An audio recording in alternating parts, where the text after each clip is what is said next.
ఆలంబేన విహీనం వ్యోమాభం పరిపూర్ణం నిశ్శబ్దం గురురూపం తద్బ్రహ్మస్ఫురతాన్మే. అరుణాచల శివ.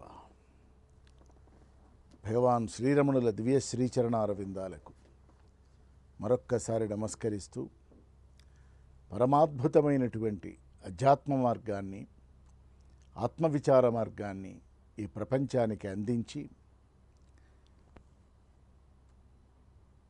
సాధారణమైన లౌకికమైన తంతుల నుండి, క్రతువుల నుండి మనస్సుని ఉన్నత స్థితి నుంచి ఉన్నత స్థితికి, ఉన్నత స్థితి నుంచి ఉత్తమ స్థితికి, ఉత్తమ స్థితి నుంచి ఉత్కృష్ట స్థితికి, ఉత్కృష్ట స్థితి నుంచి ఉదాత్త స్థితికి, ఉదాత్త స్థితి నుంచి పారమార్థిక స్థితికి, ఆపై యథార్థ స్థితికి బహు సుందరంగా నడిపిస్తున్నటువంటి భగవాన్ ఉవాచ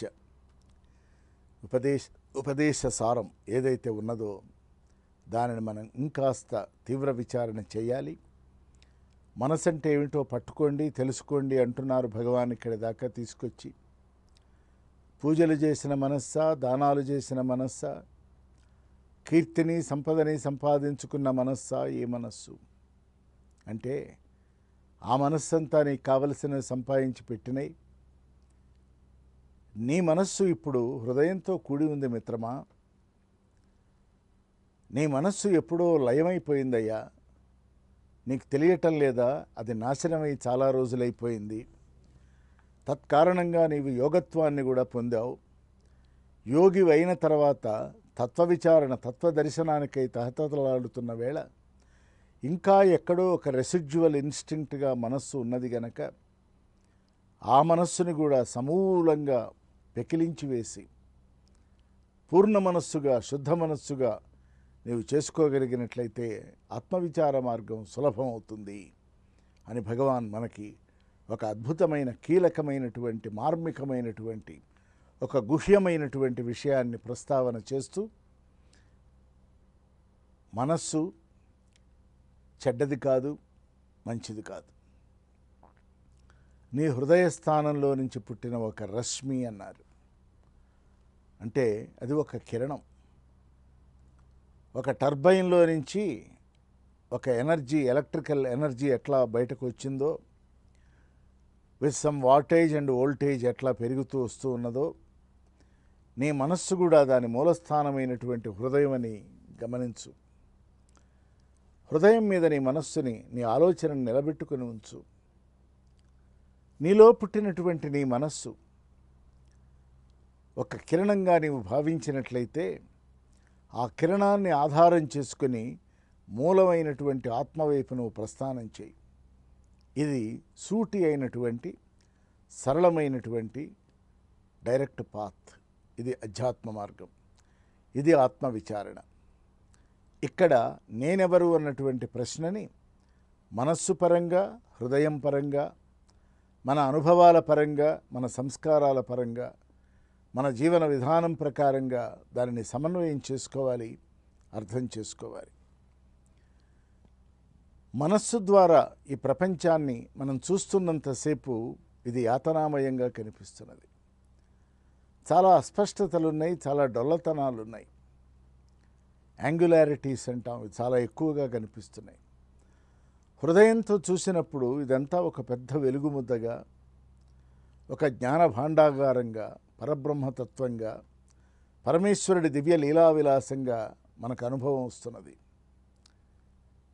ఈ మనస్సుని, హృదయంతో కూడిన మనస్సుని, హృదయంలో పుట్టిన మనస్సుని ఒకే ఒక్క భావంతో విచారణ చేస్తూ వెళ్ళినట్లయితే పుట్టుకని పట్టి మన మనస్సు నిజానికి పవిత్రమైనటువంటిదే.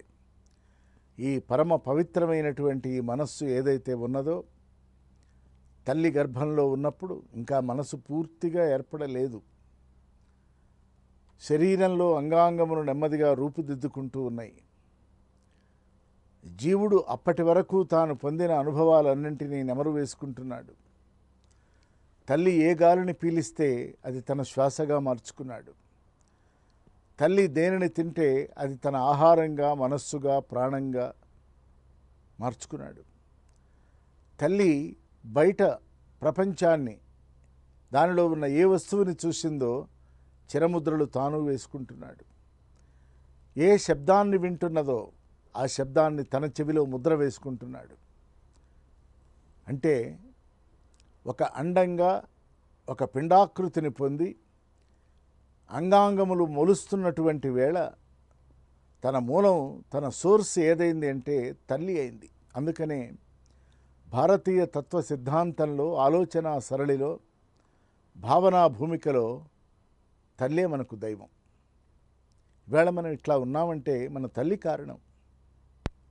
ఆ విషయం ఆమెకు తెలిసినా తెలియకపోయినా తెలుసుకోవలసిందే మనం. ఏ తల్లైనా నా వల్ల నువ్వు ఇంత అందంగా ఉన్నావనో, ఎన్ని తెలివితేటలు వచ్చినాయనో తల్లి చెప్పదు. మనం బ్యాక్వర్డ్ ఇంటెగ్రేషన్లో వెనక్కి వెళ్ళి చూసినట్లయితే ఈ ప్రజ్ఞలన్నీ ఏర్పడటానికి కారణం ఏమిటి? ఇవన్నీ ఇప్పుడు ఏం చేసినట్లు లేదే అని అంటే, నీ తల్లి గర్భాలయంలో నీ ఉన్నప్పుడు వేదం విన్నావు కనుక నీకు వేదంతో పరిచయం ఏర్పడింది.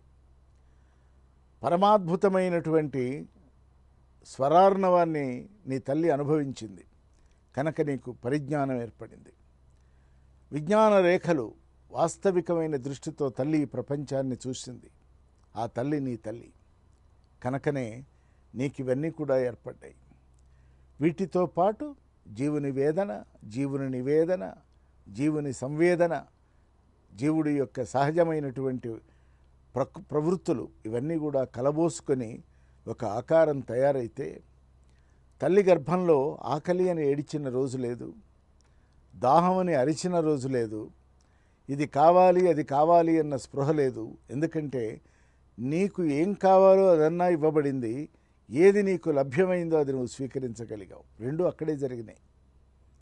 తల్లి గర్భాలయం నుంచి బయటకు వచ్చినప్పుడు, మంత్రసాని బొడ్డు కోసినప్పుడు, ఆ అంబ్లికల్ కార్డ్ ఏదైతే ఉందో దాన్ని కోసినప్పుడు, తల్లి దేహం నుంచి నీ తనువు విడిపడినప్పుడు, కెవ్వున కేకబెట్టి నొప్పితో కాక ఆకలి దాహము అంటూ ఏడుస్తున్నావే, అప్పుడు నీకు ప్రకృతితో ఒక అనుసంధానం ఏర్పడి నెమ్మదిగా పరిసరాలతో కొంత పరిచయమై నీ చుట్టూ ఉన్నటువంటి వాతావరణాన్ని, నీ చుట్టూ జరుగుతున్నటువంటి బాహ్యమైనటువంటి వస్తువుల దృష్టిని, తద్వారా ఏర్పడిన కొన్ని ప్రకంపనాలను, వైబ్రేషన్స్ని, నీ చుట్టూ ఏర్పడినటువంటి అనేక సంఘటనని నీ చిన్న మెదడు గ్రహించిన కారణంగా నీ వ్యక్తిత్వం నెమ్మదిగా తీర్చిదిద్దబడింది. ఆ వ్యక్తిత్వం నువ్వు అనుకుంటున్నావు, ఇది కూడా నిజానికి నీవు ఏర్పరచుకున్నదే. ఆకలి దాహము అన్నటువంటి ఆ రెండు ఆలోచనలతో నీ మనస్సు అప్పటికే ఇది కావాలి అది కావాలి అన్న కోరికతో నిండిపోయింది. అదే నెమ్మదిగా ప్రవర్ధమానమై శాఖోపశాఖలై ప్రపంచంలో ఉన్న అన్ని వస్తువులు నాకే కావాలని, నాకే చెందాలని, వాటి పట్ల అభిమానాన్ని, మమకారాన్ని పెంచుకొని, ఒక బంధనను ఏర్పరచుకొని, బాంధవ్యాన్ని పెంచుకొని, బాంధవ్యాల ద్వారా ఒక మోహాన్ని కల్పించుకొని, మోహంలో నుంచి ఒక వ్యామోహాన్ని పుట్టించుకొని, వ్యామోహాన్ని వదలలేని వ్యసనంగా మార్చుకున్నటువంటి నీ మనస్సు మళ్ళీ పవిత్రీకరింపబడాలి అంటే ఎంత పని జరగాలి? ఒక ఆలోచన నుంచి ఒక వ్యసనం దాకా ప్రస్థానం ఎట్లా వంకర టింకరగా సాగిందో వెళ్ళిందో,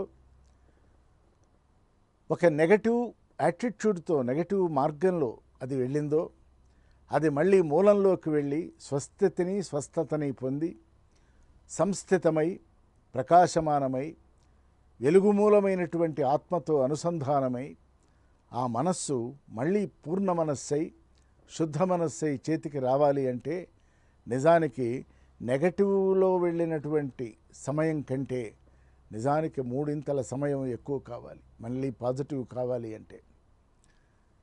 కాకపోతే మనలో ఉన్న మృగం, మనలో ఉన్న దానవుడు, మనలో ఉన్న దీనుడు పరిదీనుడు విజృంభించి మనని చాలా అల్పుణ్ణి చేస్తాయి. అల్పత్వం మన మూల స్వభావం కాదు, అది మన స్థితి కూడా కాదు. అందుకే భగవాన్ ఎప్పుడు కూడా నేనేం చేయాలి అని ఎవరన్నా వారిని ప్రశ్నిస్తే నీ సహజ స్థితిలో ఉండు అన్నారు. అరుణాచల శివ